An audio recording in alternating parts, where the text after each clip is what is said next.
Entonces, la imagen, por ejemplo, aquí tenemos una reacción desmoplástica importante, una cápsula engrosada. Y aquí parece haber un tabique. Este es un tabique que está separando, está en este absceso.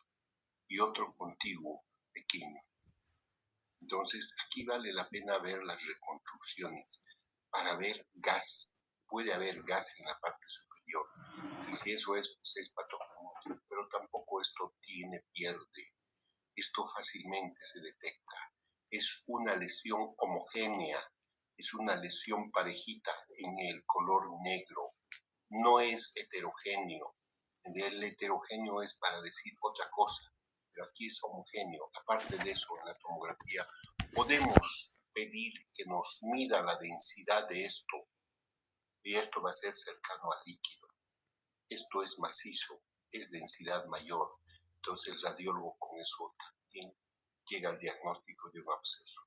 Aquí tenemos una pinche ecografía, pero también con bordes irregulares. No parece estar engrosado por esta parte, salvo por aquí. Pero es irregular, jóvenes. Es irregular. Aquí parece haber algo más de tejido hepático que está normal. Pero si ustedes se fijan en la imagen que está más oscurita, todo está parejito del mismo color. Entonces esto es una densidad líquida o es sangre.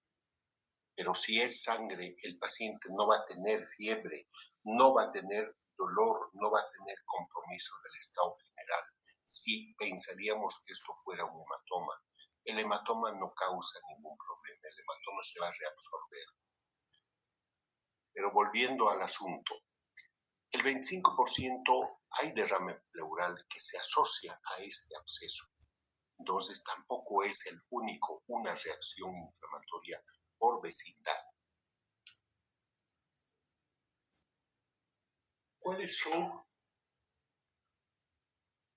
los gérmenes que más frecuentemente afectan? Gram positivos, gram negativos y anaerobios. A veces tenemos que esperar, dicen que hay que esperar el cultivo para iniciar antimicrobianos. Pero jóvenes, tenemos un paciente hipertérmico, con mucha fiebre, calofríos. Tenemos un paciente con compromiso del estado general. Entonces tenemos que tomar conductas, tenemos que tomar decisión de manera empírica. Y si sospechamos de un absceso a nivel del hígado, rápidamente empezar antibióticos. ¿Pero qué antibióticos? De manera empírica, así sin resultado de cultivo, yo inicio un antibiótico para gram positivos, otro para gram negativos y para anaerobios. Tengo cubierto los 3 orígenes más frecuentes o grupos de bacterias que pueden afectar, mientras llega el cultivo que va a llegar en dos días o 3 días. Entonces, hay necesidad, sí, de hacer hemocultivo, sí, se tiene que hacer, pero eso tarda 2 a 3 días y los resultados pueden ser no en todos positivos, o puede ser que el paciente cuando ha venido al hospital ya con estudios, ya con ecografía, ya haya empezado un tratamiento con un antibiótico, por decirles, pero no ha sido cubierto. Y si le tomamos un cultivo, ese cultivo no va a ser fidedigno, va a ser un falso positivo o sencillamente no va a haber nada. ¿Cuáles son los otros exámenes que hay que ver? La proteína C reactiva. La proteína C reactiva mide las micronecrosis hemostáticas. Y si estamos hablando de un absceso, pues tenemos la obligación de pedir esto, porque aquí es la cantidad de microabscesos, micronecrosis. Eso es lo que mide la proteína C reactiva. Los glóbulos blancos van a repercutir. Un absceso siempre se eleva de leucocitosis. No solamente un absceso se elevan los blancos, también lo más importante, los blancos pueden elevarse por un cuadro gripal. Los neutrófilos permanecen normales. Pero si estamos hablando de un absceso, los blancos se elevan, salvo que el paciente haya iniciado con antimicrobianos y esto va a aplacar, pero los neutrófilos persisten elevados. Entonces, ese es el sello patognomónico de un absceso. Puede haber anemia, puede haber. El absceso no solamente es muerte de glóbulos blancos, también puede haber sangrado, puede haber y repercutir en un cuadro de anemia. Las transaminasas y la bilirrubina pueden estar alteradas, pueden no.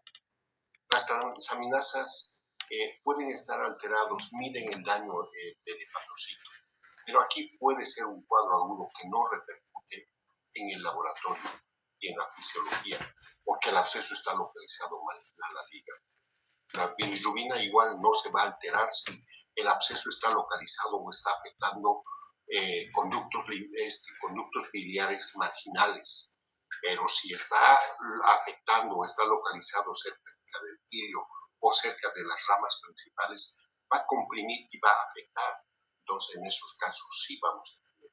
Las transaminasas puede que sí, puede que no. ¿Cuál es el tratamiento del absceso hepático? Entonces, aquí el absceso hepático, bueno, es una infección bacteriana. Aquí hay que empezar con el manejo médico antes de pensar en otra cosa. Me puedes decir el drenaje, que es lo más importante, hay que vaciar, hay que evacuar, hay que tomar muestras. Ya hemos tomado cultivo, ya no es necesario tomar muestras. Entonces hay que empezar el tratamiento.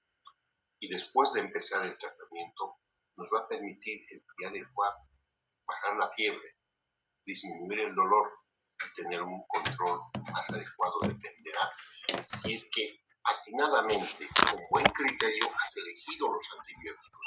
No sé cualquiera que haya, pero uno que sirva para gram positivos. Y si no hay, hasta la penicilina sirve para gram positivos. La penicilina, la cristalina, la que se coloca en los, o la cristalina, la otra, la penicilina de depósito solo se coloca muscular. Hay una penicilina que vive 12 horas, pero eso también se coloca por vía muscular. Entonces, por vía parenteral es la cristalina que vive o que vive 6 horas. Y cada 6 horas hay que dar la dosis. 3-4 millones de unidades debe pasarse. Para gram negativos podemos usar la gentamicina, la ciprofloxacina, la levofloxacina, o usar una cefalosporina de cuarta generación. Nos va a cubrir para gram positivos, para gram negativos. Dependerá del lugar y dependerá de los medios y recursos que tenemos. Para anaerobios, empezar con metronidazol jóvenes. Y ese es el manejo médico. Aquí hay que acompañarle con hidratación, con calmantes, con analgésicos, antipiréticos, etcétera, etcétera, lo que necesiten hacer. Luego de enfriar esto, unas 3 dosis, pensamos en un drenaje, ya sea a cielo abierto a través de una laparotomía o un drenaje percutáneo. Si me preguntan cuál es mejor, mejor es el que vacía. Aquí lo que se quiere es vaciar. Si el drenaje percutáneo está al alcance y con facilidad de realizarle con complicaciones mínimas, y para esto tenemos que tener el acompañamiento del radiólogo con un tomógrafo que nos va a guiar, que nos va a localizar el asunto que debemos vaciar, y con eso vamos a minimizar los riesgos. Pero el riesgo siempre va a haber de pinchar un vaso importante y el sangrado. La otra opción es la cirugía. Para cada uno de estos hay indicaciones. No es que a todos podemos hacer. Un drenaje percutáneo es imposible de hacer si el acceso no es permitido con la aguja. La aguja no se dobla. La aguja va recto. La aguja es como que les dijera, como el tren no da la vuelta a la derecha, no da la vuelta a la izquierda. Es algo parecido. La cirugía es una cosa que desde el pasado es excelente. para vaciar esto y para hacer un lavado y dejar drenaje. Y puedes cerrar si es que haces bien, porque el lavado es muy importante. Y el lavado tiene que ser la cavidad del absceso. Primero aspirar, tomar muestra, evacuar todo y lavar jóvenes. Y sobre todo lavar con agua oxigenada. Eso te permite eliminar todo residuo de fibrina y necrosis. Y también te ayuda a controlar el sangrado. Y tratar la causa que ha dado origen a esto. Hay que buscar en el intestino por qué tiene el paciente esto.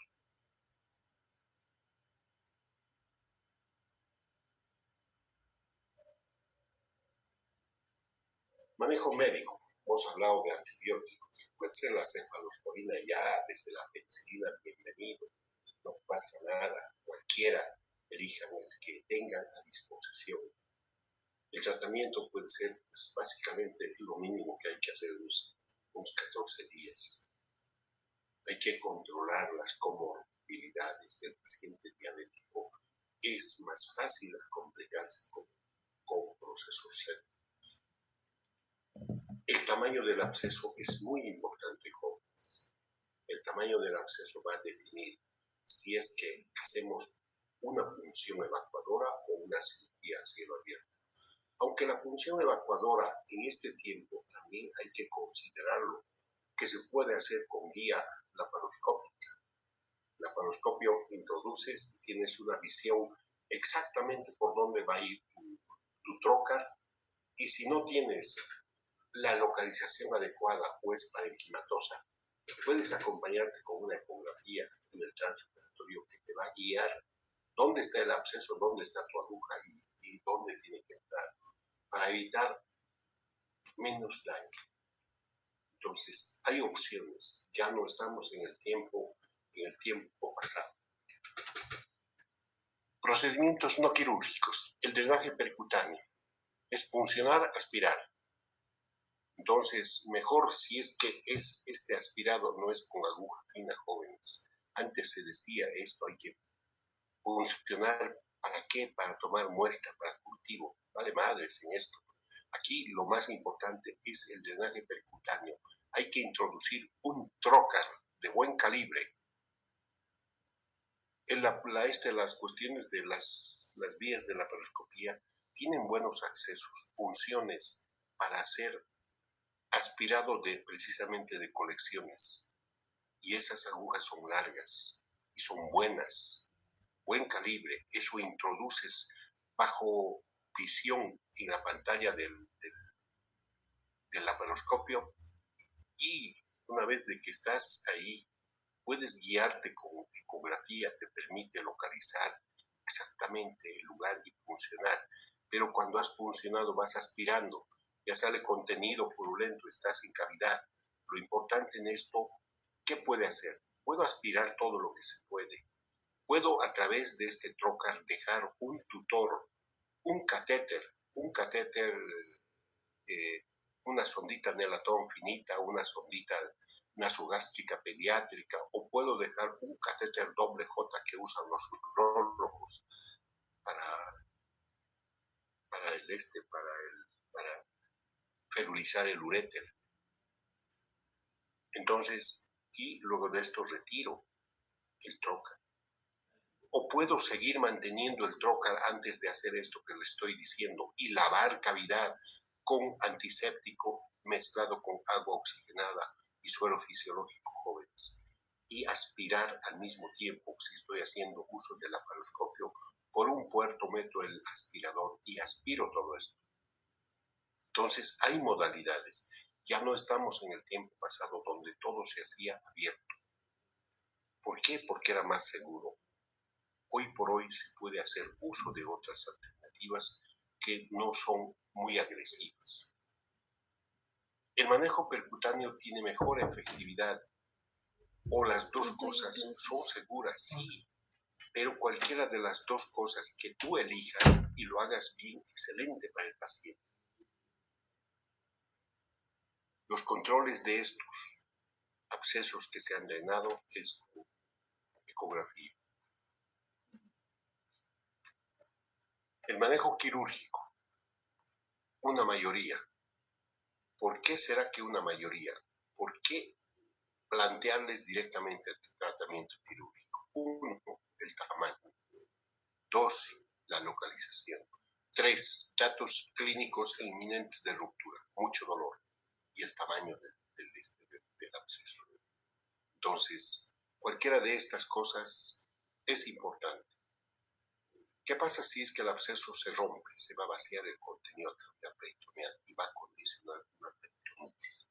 Hay que lavar toda la cavidad abdominal y pélvica, hay que dejar drenajes, hay que dejar drenaje en el sitio del absceso para ser lavados o para que drenen. Esto es una alternativa, un manejo diferente al drenaje percutáneo. Pues los drenajes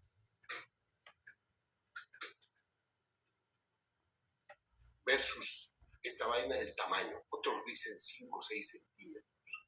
Más de eso es mejor, cirugía a cielo abierto. Menor de eso, hasta 3 centímetros, el drenaje percutáneo. Pues hay indicaciones jóvenes. Ahora, menor de eso, esos abscesos pueden ser controlados con antibióticos. ¿Cuáles son las complicaciones?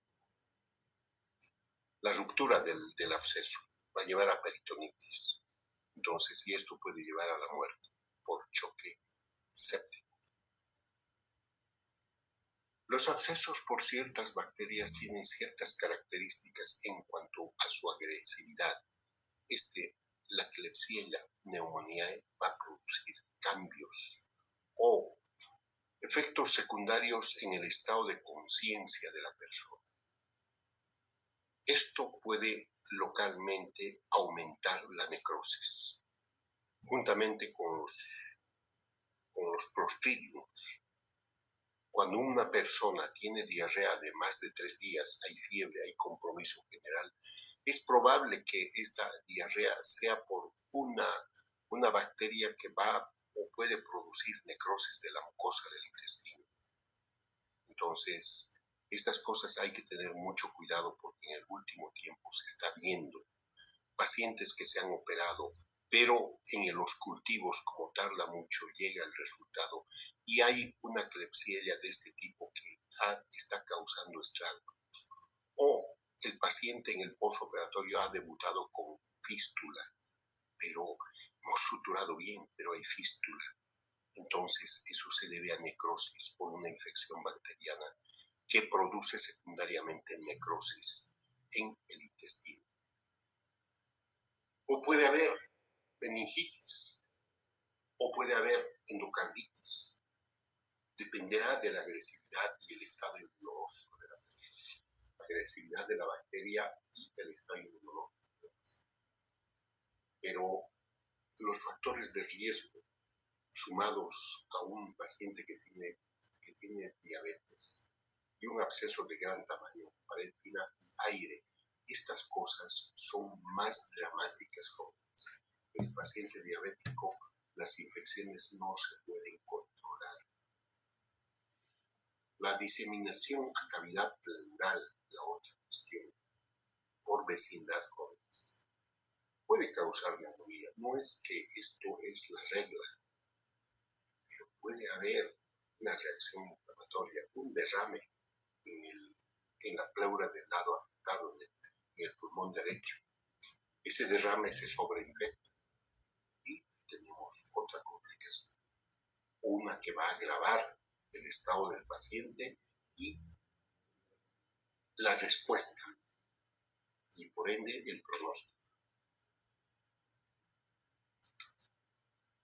Ahora, esto lo que hemos visto hasta ahora es en materia general a lo que corresponde el absceso al hígado, pero debemos hablar de otra cosita que vamos a mencionar, el absceso hepático. El absceso hepático y el absceso ambulantiano, o en otras palabras, el absceso piógeno. Entonces, son dos patologías clínicas que también afectan. Estos abscesos se dividen en piógenos y amebianos, o en bacterianos y parasitarios. En esta cuestión, el piógeno, por ejemplo, la frecuencia es alta en Occidente, 4.1 por 100.000 habitantes. Aquí entran muchos factores que hemos mencionado. Entonces, en el amebiano tampoco no deja de ser muy poquito, pero hay que ver geográficamente la ameba en el norte, la ameba en el sur y en las Europas tiene un comportamiento diferente clínico cuando afecta a la persona. Por desgracia, las amebas que son más malditas son las mexicanas, o puede haber en el Medio Oriente, pero no se comparan con los mexicanos. El absceso amebiano, jóvenes, es causado por la entoameba histolítica, que esto es un parásito del intestino grueso. Entonces, aquí habita, de aquí migra, de aquí se manifiesta e invade otras partes. No es mucho lo que se ve en nuestro medio. Este absceso, esta ameba te va a dar una diarrea y punto, y pasó. Pero no es como en los sitios donde esto es endemia, y en algunos lugares ya se hace epidemia, pero por comportamiento más agresivo y más resistente a los tratamientos en estos lugares. Tal vez no a los tratamientos, tal vez se hace más agresiva y dependerá de la persona, de las comorbilidades que tenga y del estado nutricional. Las zonas con mayor prevalencia son la India. La India es el lugar con más población y con más pobreza y con más deficiencia de datos de agua potable, por ejemplo, sistema de excretas, de desechos. África, de la misma manera, la pobreza y la falta de asistencia o de contar con un sistema sanitario. América Central no es tanto ya. Tal vez tenemos que mencionar a México. En América del Sur tampoco no hay amebas que sean muy agresivas y que causen estragos en la persona. Es excepcional, es rarísimo ver un absceso de este tipo a nivel del mundo. Pero este absceso es una rutina en los países como ser la India, en parte del África y en el mismo México. La ameba es muy agresiva, jóvenes. Afecta el intestino, necrosa la mucosa y tiene la capacidad de viajar contaminando y llegar al hígado a través de la vía hemática. Entonces eso le hace más agresivo y ellos son campeones para hacer el diagnóstico. Desde el norte hasta el sur, en México, esta ameba es muy brava, muy agresiva. No solamente causa diarrea, no solamente causa dolor, fiebre, no. Puede haber abscesos, puede haber sepsis, abscesos amebianos que se sobreinfectan. Son manifestaciones extrahepáticas, las más frecuentes. Pueden ocurrir después de varios años. Pero esto afecta más a varones en edad productiva. ¿Cuál es? A ver, ¿cómo uno adquiere quistes maduros? Este pequeño bichito, pues que no lo vemos, comemos en el pan que se ha caído al suelo, en las verduras mal lavadas, el agua contaminada, todo lo que está fuchi. Se come esto, llega al estómago y sigue su curso. No pasa nada ahí, pues llega al intestino delgado, tampoco no son sitios donde anidan, pero llega al ciego, está en su mundo, está en el lugar que exige y que disfruta. Empieza a anidar y multiplicar y puede formar en este sitio los amebomas. Los amebomas son lesiones que ocasiona a nivel de la mucosa, que tiene la apariencia de un tumor, pero radiológicamente no tiene esa forma. Estos amebomas pueden causar necrosis de la mucosa, pueden causar erosión de la pared vascular de una vena y tienen el camino libre para viajar y llegar al hígado a través de las venas mesentéricas. A través llegan a la porta y llegan al hígado. De aquí pueden llegar al pulmón, pero eso es raro. Al pulmón lo más frecuente es el absceso piógeno o es el quiste hidatídico. Aquí en el hígado, la sangre que ha llegado es filtrada. Entonces esa vaina se queda y empieza a crecer, empieza a causar reacción local y empieza a haber la batalla con los glóbulos blancos, la muerte y la fibrina que queda depositada. Entonces se empieza a formar una actividad. Entonces así empieza el absceso ameboiano. Esta persona que tiene amebas va al baño, digamos que no está en su casa, ha ido de vacación y hace su necesidad al aire libre. Ha dejado ahí semilla que va a seguir contaminando a otros cristianos, a otros fulanos, porque en ese sitio tal vez usan agua de pozo o van a sembrar verduras y esas verduras van a llegar a la ciudad y eso va a aumentar la infección. Entonces aquí eso más o menos es el camino de los abscesos ameboianos. Los abscesos piógenos también es similar a esto, pero de estos el tercio hasta el 35% son sintomáticos. Hay diarrea, hay dolor, hay malestar. Y lo más importante para esto, para este diagnóstico, es hacer los exámenes, pero rápidamente en los lugares endémicos. Los antígenos que hacen en la actualidad tienen una alta especificidad para identificar y dar el resultado. Puede haber otros exámenes, pero el examen básico y que tal vez nunca va a terminar es el coproparasitológico. Puedes hacer en este tiempo ELISA, reacciones rápidas, con los equipos que hay. En poco tiempo ya tienes el resultado. Son confiables, pero el coproparasitológico o la visión directa del excremento no va a dejar de hacerse ni pasar de moda. ¿Cómo hacemos el diagnóstico? Una tomografía, jóvenes. Los antecedentes clínicos o los datos clínicos de la persona nos van a justificar para pedir una tomografía. Cualquier absceso va a debutar con fiebre. O un absceso ameboiano va a debutar con un cuadro diarreico anterior. Pues fiebre. ¿Por qué? Porque ya tenemos el hígado comprometido. Tal vez el ameboma puede dar sintomatología de fiebre, malestar, dolor, pero no es tan intenso la fiebre, no es tan invalidante.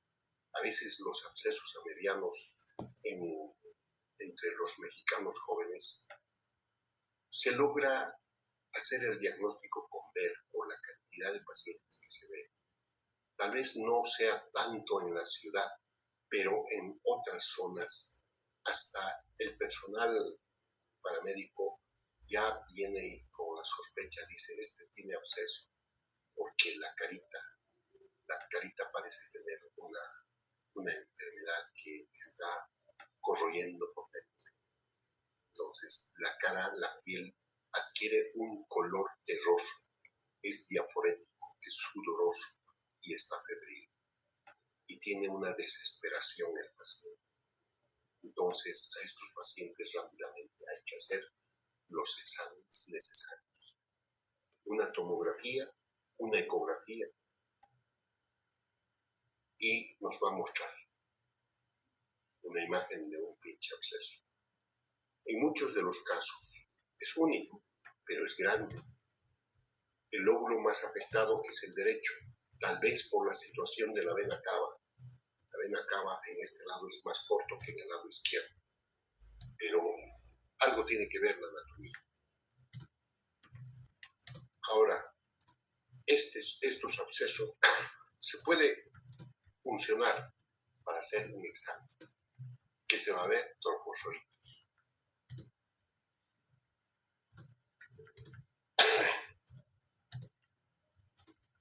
¿Cuál es el tratamiento? El tratamiento principalmente es médico en el absceso aneviano. Aquí puedes usar cualquiera, los imidazoles, puedes usar el metronidazol. Tienen buen pronóstico, la mortalidad es bajísima. Pero a veces hay que hacer uso de la dehidroemetina, es un medicamento que es una ampollita por día y que ayuda, pues, en México debe haber otras cosas, esto estoy hablando de lo que no está, pero debe haber. Los imidazoles son medicamentos no muy antiguos, pero debe ser como 6, 7 años que ha llegado ahora. Pero allá debe haber otros, pero que responden muy bien. Ese es el tratamiento médico si el absceso es pequeño. Entonces, no hay necesidad de otra cosa. Los controles nos indicarán si hay necesidad de evacuar de funcional o drenar quirúrgicamente. Pero ahí queda. Ahora, ¿con qué esto se combina? Metronidazol, timidazol, lanitazoxanida. Entonces, estos son esquemas ya establecidos. ¿Cómo hacemos el tratamiento del intestino? Yo no usaría toda esta vaina porque es mucho. Simplemente yo me abocaría a usar la nitazoxanida y el timidazol. El metronidazol, jóvenes, es bastante fuerte, pero causa muchos efectos secundarios indeseables para el paciente. El paciente que consume metronidazol por vía oral siempre tiene olor en la boca y tiene ganas de vomitar por esto. Y hay personas que no toleran. Entonces, el timidazol no te causa nada de esto. El tratamiento es corto, cada 12 horas, una tableta. La nitazoxanida también es rápida. Pero hay que ubicarse y en el lugar donde estamos con lo que tenemos y dependerá de las condiciones clínicas del paciente y los exámenes de imagen para elegir el mejor tratamiento, médico o quirúrgico, o ninguno de los dos puede hacer la función. ¿Cuáles son las indicaciones del drenaje de la punción? Abscesos de buen tamaño, mayores de 5 centímetros, que estén localizados en un sitio accesible. Y el sitio accesible por excelencia es el izquierdo, el lóbulo izquierdo. O puedo yo hacer una punción si el tratamiento médico ha fallado. ¿Por qué? Porque el paciente no ha tolerado, porque el paciente no ha cumplido las indicaciones del médico. O la ubicación, o la inminencia de riesgo de ruptura. El paciente tiene mucho dolor, está tan álgido que no quiere ni moverse. Eso es un dato de que hay riesgo de una ruptura inminente. Entonces, ahora los piógenos jóvenes, causados por múltiples grupos. Puede haber E. coli, puede haber bacterias Staphylococcus aureus, puede haber la Klebsiella pneumoniae. Pues hay más de una bacteria, pero es una bacteria. Esto nos va a causar el absceso pión. Este sí tiene mortalidad. Y las complicaciones también se presentan y pueden agravarse con las comorbilidades que presenta. Entonces aquí tenemos una vista de un absceso en el lóbulo izquierdo del niño. Es un absceso único. Es polimicrobiano, no es un solo grupo de bacterias. Son varios. ¿Cuáles son las causas? Puede ser iatrogénica. Puede ser una neoplasia que está obstruyendo, por decir, el intestino. Y esto causa una sobreinfección bacteriana. Y esto migra al hígado y vamos a tener un absceso limpio. Puede ser un foco, una viabilidad, una coledocolitiasis, que se ha complicado con una colangitis. Entonces la colangitis es la infección de toda la viabilidad. Puede haber malformaciones. Puede ser un cuadro apendicular que va a migrar las bacterias a través de los vasos mesentéricos y va a llegar al hígado a través del porte. Pueden ser tumores gastrointestinales sobrealimentados, diagnosticados, cuadros de colecistitis, absceso perirenal. Afortunadamente aquí no es tan frecuente, pero esto es más frecuente en pacientes diabéticos en otros centros. O cuadros de endocarditis, o infecciones de catéteres centrales. Por eso es que en estos catéteres se recomienda retirar, hay que mandar a cultivo para evitar cualquier foco séptico. Puede ser en trauma, que se ha contaminado por diferentes bacterias, un trauma en la vía pública. Entonces, si tenemos eso, ese paciente, hasta que no se demuestre lo contrario, tiene infección, hay que cubrir bacterias gram negativas, gram positivas y anaerobias. Puede haber complicaciones postoperatorias, puede haber muchas cosas que esto no se controle, que la necrosis esté perpetuando la infección y hasta que eso no se retire, la infección no va a progresar. O los antibióticos no son los adecuados o no se está usando en condiciones ideales en cuanto al requerimiento según el kilo peso del paciente. Entonces, hay otros que no se encuentran la causa. Hay que tomar en cuenta esas. La criptogénesis es un grupo especial. ¿Cuáles son las vías de diseminación? Aquí está la vía biliar. Vesícula, vía biliar, estenosis, colangitis, por aquí va a ascender. La vía biliar es diferente del lado derecho del lóbulo derecho del hígado. La vía biliar del lado izquierdo es más largo, aquí drena más rápido. Aquí tenemos un foco que es fácil de llegar por punción, fácil de resolverlo y dejarle un catéter para un aspirado continuo. Tenemos la vena porta, va a recibir sangre del intestino. Cualquier infección que llegue a las venas mesentéricas va a ascender por aquí. Tenemos la arteria, igualito. Puede haber por vía arterial.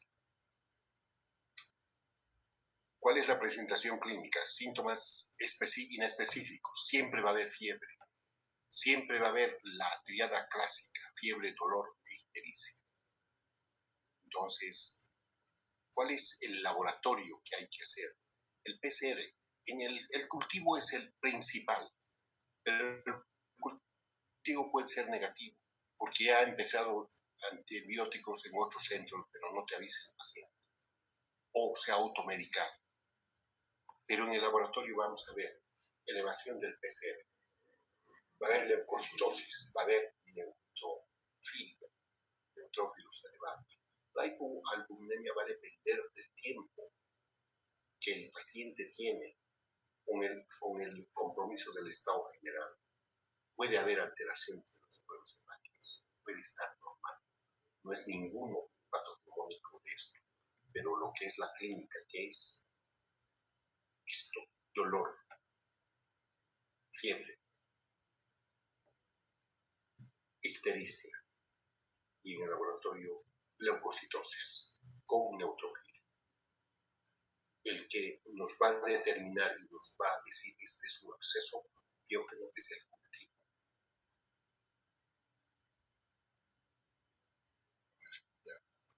¿Dónde estamos? Jóvenes, estamos sobre la hora y vamos a quedar aquí y mañana continuamos. Creo que nos hemos emocionado mucho. Entonces, nos vemos mañana, chicos. Tienen clases, no quiero ser yo la piedra que les va a estorbar para que puedan pasar sus clases como está programado.